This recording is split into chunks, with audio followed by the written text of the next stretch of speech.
What is up, guys? Randomodium here. So Riot just posted their new champion dev diary for their champion roadmap, and I thought it was really cool. So I am going to be talking about that, and at the very end of this video, I'll have a giveaway for the Pretty Kitty Rengar Green Chroma that's available through the LPP program, which is a league partner program.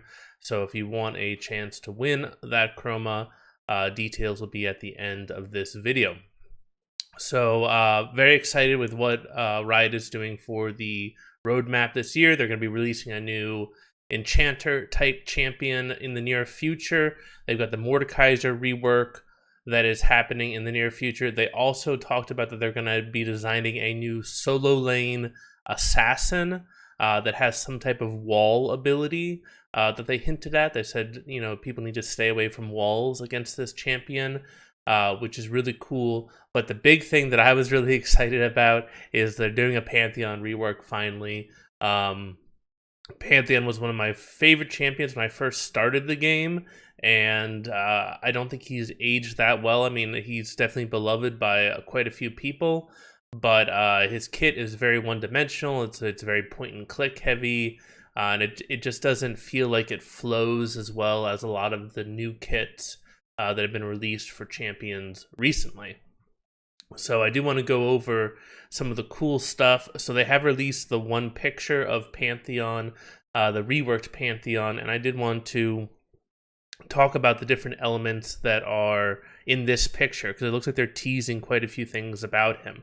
So first off, the picture is very, it's almost like a god descending from the heavens. So they're definitely playing up this idea that Pantheon is the god of war, or he's the aspect of war. My guess is that his title will be changed from the Artisan of War to something more like the aspect of war. But yeah, he definitely has this appearance of being like a comet descending from the heavens, which is kind of cool. I know that some people might not like it because they want him to be kind of this rough and tattered, battle-hardened kind of warrior. It looks like they're going more for like a godly character or an Odin-esque style character. You can see that he definitely still has his shield. It definitely looks like it's the standard hoplite type shield. He also looks like he has a horned helmet. So you can see the outline of a horn around his head. So it looks like it's going to be, he's going to have a horned helmet rather than the traditional Spartan style helmet. Maybe that'll be just one of his skins will have that style of a helmet, but it looks like the base skin will have some type of horn or horns associated with it. His spear looks like it's like definitely got an upgrade. Instead of being just like a standard Spartan or hoplite spear, it looks like it's much more ornate now. It's gemmed. It's got this massive gem in the center, which most likely allows him to, you know, travel fast. It looks like he's almost like using his spear to go quickly, kind of like how Thor would. He still has sandals. We definitely see the sandals, and he's got this type of tattered cape that kind of flows behind him like a comet trail. Be curious to see if this tattered cape is going to be something that is more indicative of his warlike style. It's going to be just like a really is a tattered cape that's been kind of tattered over countless battles, or whether they're going to make it more godly, and he's going to be like, it's going to be this cape that is you know, made up of stardust or something weird like that, or comets or something. It'll be very interesting to see which way they go with him. And I think there are pros and cons to each, but it looks like they're going more towards that he is a god. They're going more towards that kind of a style. So it'll be interesting to see what happens. So I know it's very early in the game, but I did kind of have not a dream because I was awake, but I was just laying in bed and I was just kind of, my mind was kind of wandering, and this idea for a Pantheon rework just came into my head. And this is about a week ago that this happened, and I kind of wrote it down, and I didn't really think much more of it.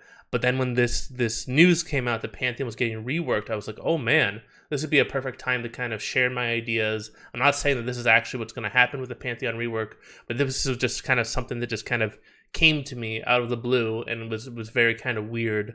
So I definitely wanted to throw it up for you guys. You guys can beat the crap out of it all you want. I'm not saying that it's a great rework or anything like that, but it definitely kind of was an interesting approach. And I would love to hear what your guys' ideas are for what Pantheon's kit should be once he's reworked.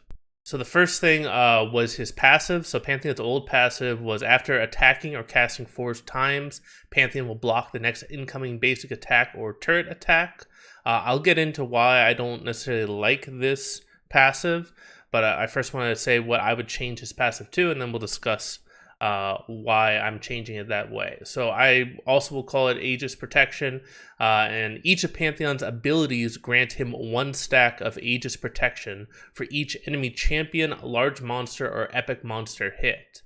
Aegis Protection reduces the damage from an auto attack, ability, or tower shot by 40%.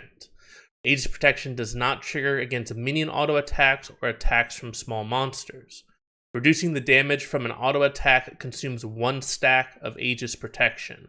Reducing the damage from an ability or tower shot consumes 2 stacks of Aegis Protection. Pantheon can have no more than 3 Aegis Protection stacks at a time, and Aegis Protection stacks last for 4 seconds. So the problem that I have with Pantheon's original passive is that it is super powerful in the early game and it's near useless in the late game, and from my perspective. So like being able to negate a tower shot or negate an auto attack in the early levels, or negating multiple auto attacks or multiple tower shots at early levels, is just horribly overpowered, and it really kind of skews Pantheon's kit a lot. So by changing it so that it only gets stacked off of abilities, you can give it more level scaling, because ability cooldowns obviously reduce with levels. As you rank up those abilities, you can use your abilities more often. So that makes it more useful the later the game goes on. And then additionally, by making it so that it only negates a portion of the damage rather than all of the damage, it means that it's not as powerful early game, but it still has some relevance in the late game. I also made the change that you can also block abilities, which I thought was very important, because Pantheon has a lot of survivability issues in the late game, so this kind of adds an extra dynamic to Pantheon's kit, where he can use his abilities to gain these Aegis Protection stacks, which allows him to negate some of the most potent damaging abilities from his enemies. So like well-timed abilities from Pantheon, like being able to predict or anticipate when enemies are going to use abilities against him, will allow him to keep those Aegis Protection stacks up. And you just can't spam your keys as fast as you want with this new Pantheon, because you can only have 3 Aegis Protection stacks at a time. So you basically want to try and stack up those 3, wait to take some damage, and then try and stack up those Aegis Protection stacks again. So I think that this would actually be a pretty cool change to Pantheon's kit. Makes him a lot more versatile, makes him a lot more skill expressive, because he has to be able to constantly balancing those stacks, because you don't ever want to have 0 stacks, but you don't want to be wasting your abilities when you're capped out at 3 stacks maximum. So anyway, let me know what you guys think about that passive. You'll see how it synergizes with the rest of his kit. So for Pantheon's Q ability, his old Q was Spear Shot, which is Pantheon will hurl a spear at his opponent, dealing damage. And it scales with bonus attack damage, and obviously this is the ability that Pantheon's kind of known for. It makes his laning phase just ridiculously powerful, because it's on a very short cooldown. It has a decent range. It's a point and click ability, so that definitely makes it hard to balance him, where he is good in the laning phase but also relevant in the late game. So I want to change it to Heartseeker Strike, will be his new Q ability. That's the name of Pantheon's old E, so I'm moving that to Q. And basically the way I'm changing it is that Pantheon will thrust his spear in a target direction, damaging all enemies in a line. And Heartseeker Strike can be used 3 times before it's placed on cooldown, so it would still have the same range as the Spear Shot ability, so it still would have a 600 range, but it would be a very narrow skill shot with a very short cast time. So basically Pantheon could just thrust out really fast, and if he was able to hit multiple minions or multiple champions, then he would damage all of them, and actually making it a skill shot and making it a line attack also means that Pantheon could hit multiple enemies, which means that he could gain multiple stacks of Aegis protection off of a single Q. I know that some people are going to be like, oh my god, not another champion that has, you know, an ability that can be used 3 times before it's placed on cooldown. We've already got, you know, Riven and Aatrox. Like, what are you doing? Are you going to give him another 3-stack passive as well? But just hear me out for a little bit, because there's a reason why I wanted this ability to be used 3 times. So every single time Pantheon uses his Heartseeker Strike, he shouts, "Oh!" And that means that when you use it 3 times in succession, you get, "Oh! Oh! Oh!" That's the reason why I wanted Pantheon to have a ability that could be used 3 times. I think that would be a great homage to 300, and also a great homage to a lot of the cool stuff that we do at the LCS games and the LEC games. I don't know if you guys know this, but in a lot of the LCS and LEC finals, they have the crowd do that, and it's really, really cool. So I would love that for to be in the actual game, and for Pantheon to kind of, you know, tip his horned helmet as an homage to that. Pantheon's old W was Aegis of Zionia, which means that Pantheon will leap to his enemy, bash them with his shield, and stun them. I'm not changing it that much with Pantheon's new ability. The way that I would change it is that Pantheon would leap forward to a target area and slam his shield into the ground, stunning all enemies within range. The reason why I wanted to do this is that it gives a little bit more skill expression to Pantheon's kit. A point-and-click stun is really, really powerful, and it takes up a lot of Pantheon's power budget, being able to have that point-and-click stun at all times. By making it so that it's actually a skill shot, means that there's the potential that Pantheon could stun multiple enemies, or he could miss and not stun anyone. This also frees it up so that Pantheon could use his W as an escape if he needed to, since he can jump to a target area rather than only being able to jump onto an enemy.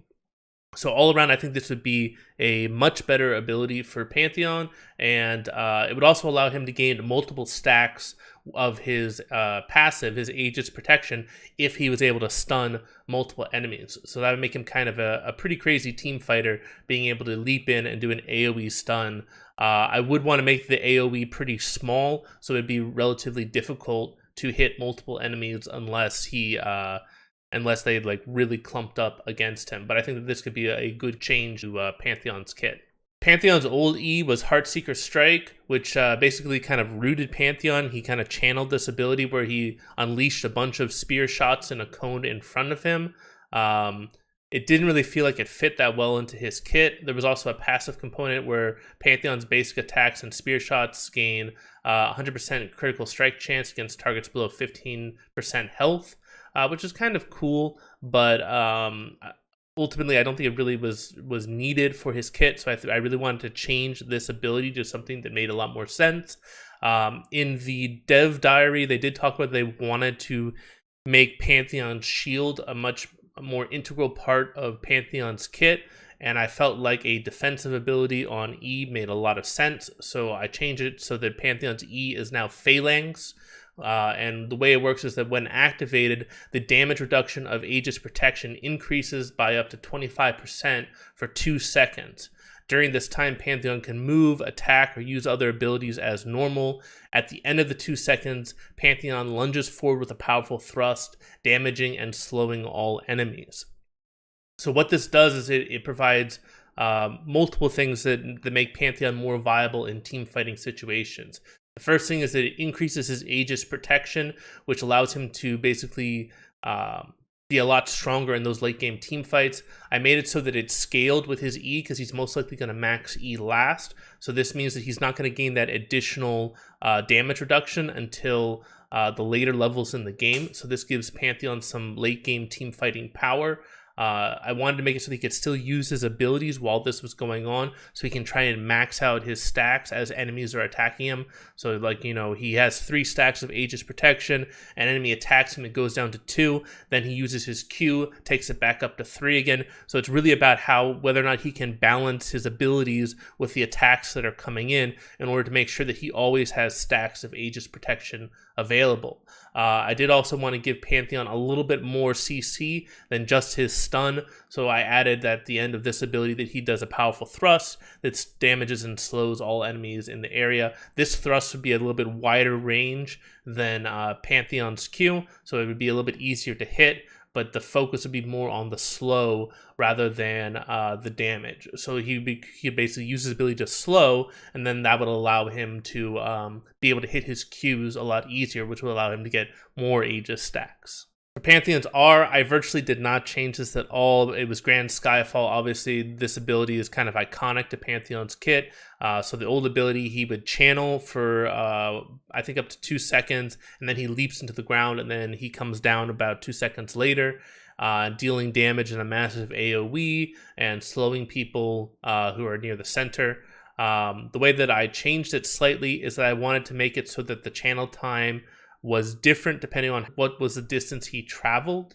Then I also wanted to make it so that the AoE was also based on how far he traveled. So that way it made it more skill expressive so that Pantheon could use it as a short range gap closer. So basically it would be very quick and he could just leap into battle from, only 1,000 or 2,000 units away. Or he could try and go for those cross map plays that would mean that it would be a lot longer channel duration, but much larger AoE that would require a lot more skill in order to execute properly. I do think they should also change the indicator for Pantheon's ultimate. Right now it's this green circle that just doesn't make any sense.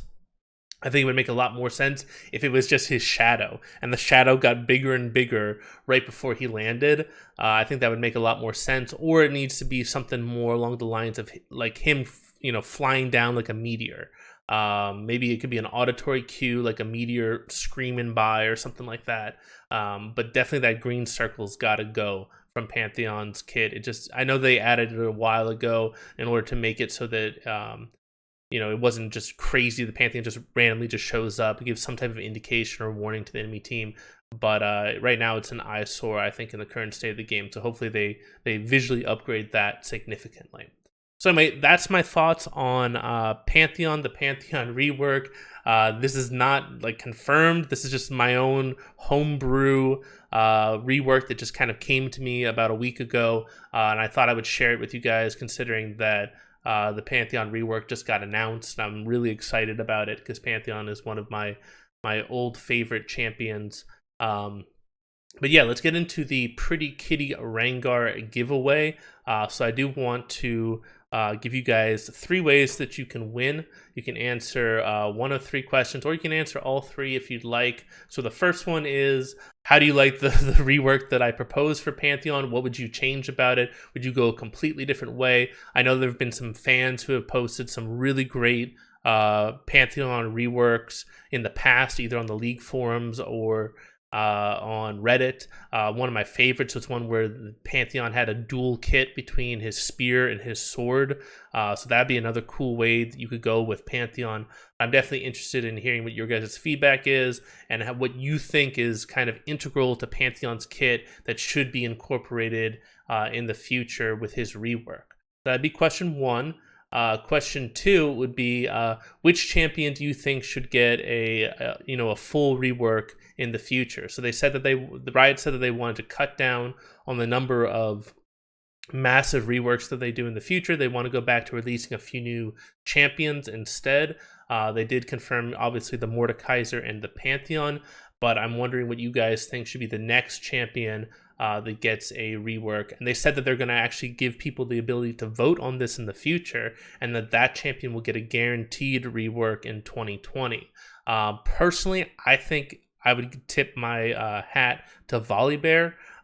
His kit is just kind of very weird. He hasn't really been seen at all in a lot of competitive play, and his lore does not fit his in-game model or his voice lines at all anymore. They completely changed the lore because now Volibear is the brother to Ornn, and he's now known as the Thousand Pierce Bear, and it just doesn't make sense. Volibear's lore doesn't make sense at all with what you see with Volibear in game, and this goes also for like the Ashe stories.